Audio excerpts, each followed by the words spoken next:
ويريكم آياته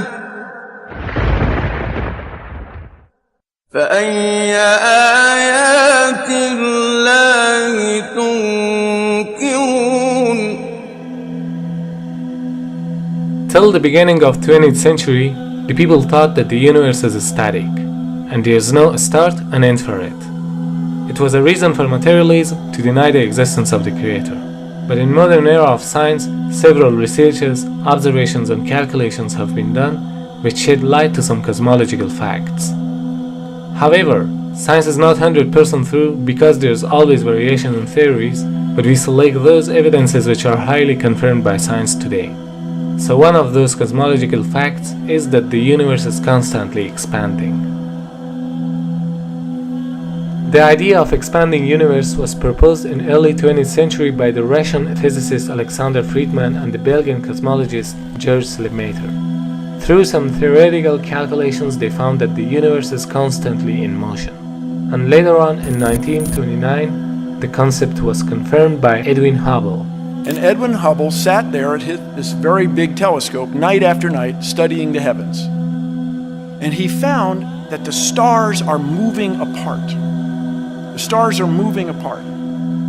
And he wasn't sure why, but it was clear that the stars are moving farther and farther apart all the time. The distant galaxies were all rushing away from us, establishing that space itself is stretching, it's expanding. Like a balloon. When you blow, it gets bigger and bigger. Something like that is happening in the skies, in the heavens. These galaxies, they're receding from us at a faster and faster speed. That means the universe is expanding. The Qur'an mentioned 14 years ago in Surah Dhariyat, chapter number 51, verse number 47, that we have created the vastness of space. The Arabic word musyun means vastness or the expanding universe. So if we reverse the expansion, the galaxies will get closer and closer until a point where they were blended together. And if we continue the reversing process, they would be pushed and pushed until we reach to a point where there was nothing. There's really nothing. There's no space, there's no time, there's no matter, there's no energy. It's nothing but the potential to exist. And out of that bursts the universe.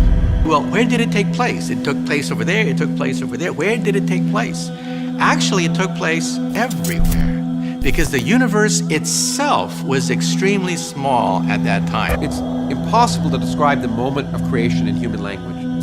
All we know is that from what may have been nothing, we go to a state of almost infinite density and infinite temperature and infinite violence.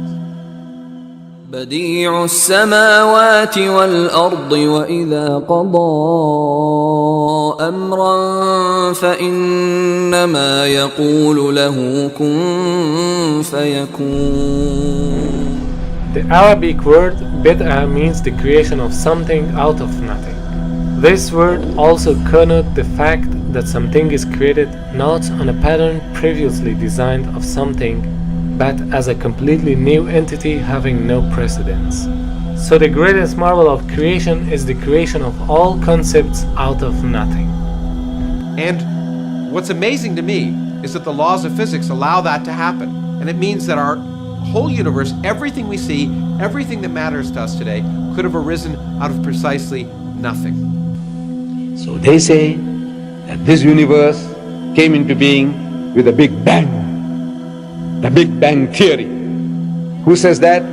The most learned men of science, astronomers. Allah says, أَوَلَمْ يَرَ الَّذِينَ كَفَرُوا. He says, do not the unbelievers see? These atheists, these agnostics, the people who deny the existence of God, can't they see? In other words, Allah expects them to see, to be able to see, to witness. أَوَلَمْ يَرَ الَّذِينَ كَفَرُوا أَنَّ السَّمَاوَاتِ وَالْأَرْضَ كَانَتَ رَتْقًا. That the heavens and the earth were joined together as one unit of creation. فَفَتَقْنَاهُمَا. And he split them asunder. Who is he talking to? Who is he addressing? Kafir. Which kafir? The Bedouins of 1400 years ago? No. He's talking to the men of science, men of learning, who are now expounding to the world the theory of creation. So after the explosion, the Big Bang, what should be there? Smoke or clouds of gases, right? Science calls it nebula. A nebula is an interstellar cloud of dust, hydrogen, helium, and other ionized gases. Now here the Qur'an says, ثُمَّ اسْتَوَى إِلَى السَّمَاءِ وَهِيَ الدُّخَانِ. Then he directed himself to the heaven while it was smoke. So there was smoke, the nebula, but in a bigger amount, because it was a few seconds after the explosion.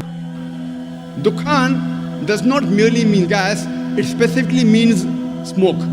And today scientists say that smoke is a more closer and more scientific as compared to gas, because that time it was hot. Imagine, the Qur'an mentions 1400 years ago, which we discovered recently, that the initial celestial matter of the universe, it was in the form of smoke. So in a time when there was no knowledge about the formation of the universe, how could a man talk about the Big Bang, the nebula, and the expanding universe, which are all confirmed by the modern science in 20th century? Indeed, these facts indicate that Qur'an is not words of a man, rather it's words of a wise creator who created the universe and knows about it in details.